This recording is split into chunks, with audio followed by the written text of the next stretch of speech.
This is your daily news report. The federal government will be sending $600 stimulus checks to workers in meatpacking plants. There's going to be some money for grocery store workers, but don't expect a lot, otherwise you'll be disappointed. The federal government is on track to run out of money in a month. I'll update you on the situation. There's a new bill to help teachers and first responders buy a home. This is expected to get support from the Republicans and Democrats, and I'll let you know the details. I'm going to give you a status update on the $3.5 trillion spending bill. The former president of Afghanistan released his official statement yesterday. I'll let you know what he said about running away and all the money that he took with him. If you're looking to buy a used car, consumer protection agencies are warning Americans to look out for vehicles with flood damage. After Hurricane Ida, a lot of scammers are buying these vehicles for close to nothing, and they're selling them to unsuspecting buyers.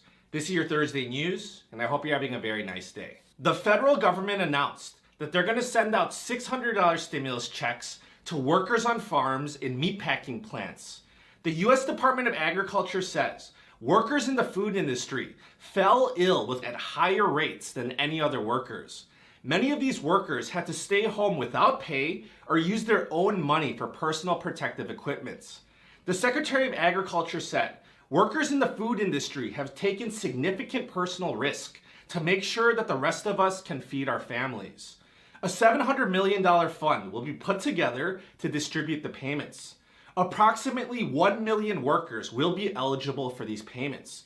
So if you do basic math, after you subtract out $100 million for administrative expenses, 1 million people will share about $600 million, so every qualifying person will get $600 each. The government is also rolling out a program to give money to grocery store workers. However, the payment is going to be much less. It's almost a joke. It's like a slap in the face. The fund will only consist of $20 million, and about 3 million people will qualify for the money. So if you do the basic math, now you have less money with a bigger pool of people. So what they're telling us is that the grocery store workers will get about $6 each. And it looks like you're going to have to apply to get your $6. Leaders of labor organizations are saying Congress should allocate more funds for frontline workers and hazard pay. But there's currently nothing in the works. Just as a reminder, the federal government is on track to run out of money in about a month. The Treasury Department has implemented emergency cash conservation measures to save money. People keep saying that the government can't run out of money. All they have to do is just print some more. The Federal Reserve does the money printing. They do it digitally, so it's numbers on a computer. The Federal Reserve is not part of the government. They're not a governmental agency. When the federal government needs more money, they can ask the Federal Reserve for a loan. The Federal Reserve, they create the money out of thin air and they loan it to the federal government. So here's how this works. The federal government, they make money by collecting taxes from the people. The federal government, they spend more money than they collect. The federal government, they keep on borrowing more money from individuals, from corporations, from foreign countries, and from the Federal Reserve. The federal government is no longer allowed to borrow more money because the politicians have not increased the debt ceiling. So currently, the federal government is spending whatever cash that they have on hand, but that's going to run out soon. Treasury Secretary Janet Yellen said on Wednesday, "We have learned from the past that waiting until the last minute to increase the debt limit can cause serious harm to business and consumer confidence, raise interest rates, and negatively impact the credit rating of the United States." The Republicans are saying that they're not going to vote to increase the debt ceiling. The Republicans are blaming our debt situation on the Democrats, so the Republicans are saying the Democrats should raise the debt ceiling by themselves, which they can. Nancy Pelosi, the leader of the Democrats in the House, said on Wednesday, Democrats will not risk the full faith and credit of the U.S. government. Hopefully the Republicans will be responsible. So we'll see how last minute the politicians react to the situation, and I'll keep you updated. In political news, Congressman John Rutherford and Senator Marco Rubio put together a bill to help teachers and first responders buy a home. The bill is called the Helper Act, which is the Homes for Every Local Protector, Educator, and Responder Act of 2021. If you qualify, you could buy a home with no down payments and you will not be subject to PMI. This program is going to be similar to homeowner assistance that's available for military members and veterans. Rutherford said, we need a program that would allow first responders, our police, firefighters, paramedics, nurses, and educators to be able to move into a home and really make that home ownership available to them. And here's Rubio's statement. So Rubio said, the cost of housing has skyrocketed. The salaries of our firefighters, our teachers, our nurses, our police officers, our sheriff deputies have not skyrocketed. Rubio is going to introduce this bill into the Senate on Monday. It's expected to get support from both the Republicans and Democrats. If you're finding this news summary helpful, please be sure to subscribe.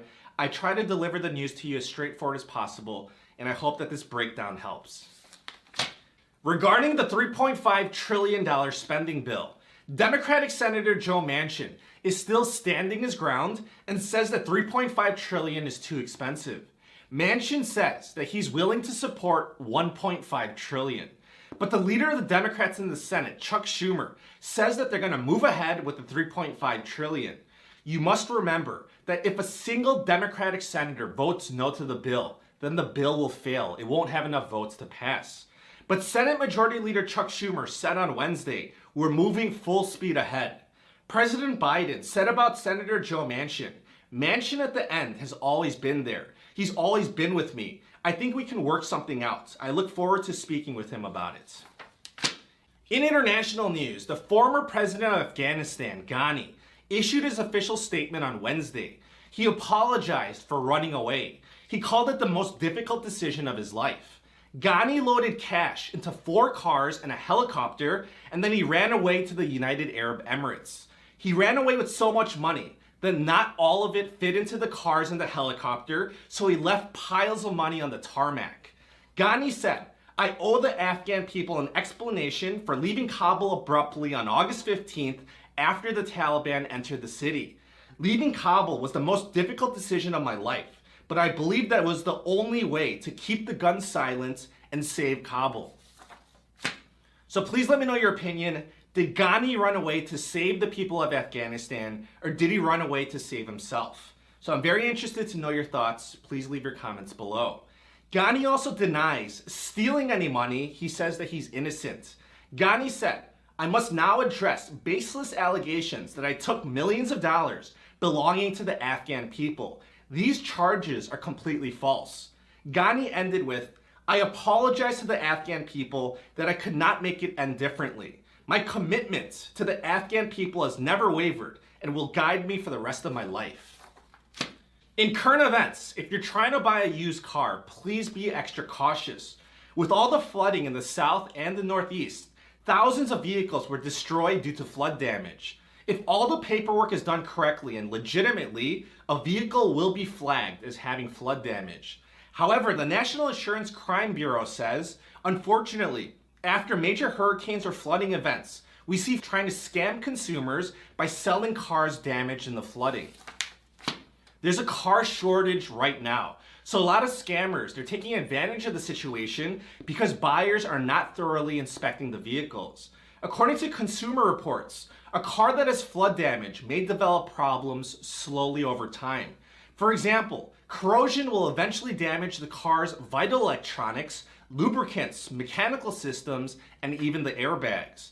It's recommended that you have a mechanic check out the vehicle before buying it. And if you get offered a price that seems too good to be true, please be skeptical and have it checked out properly.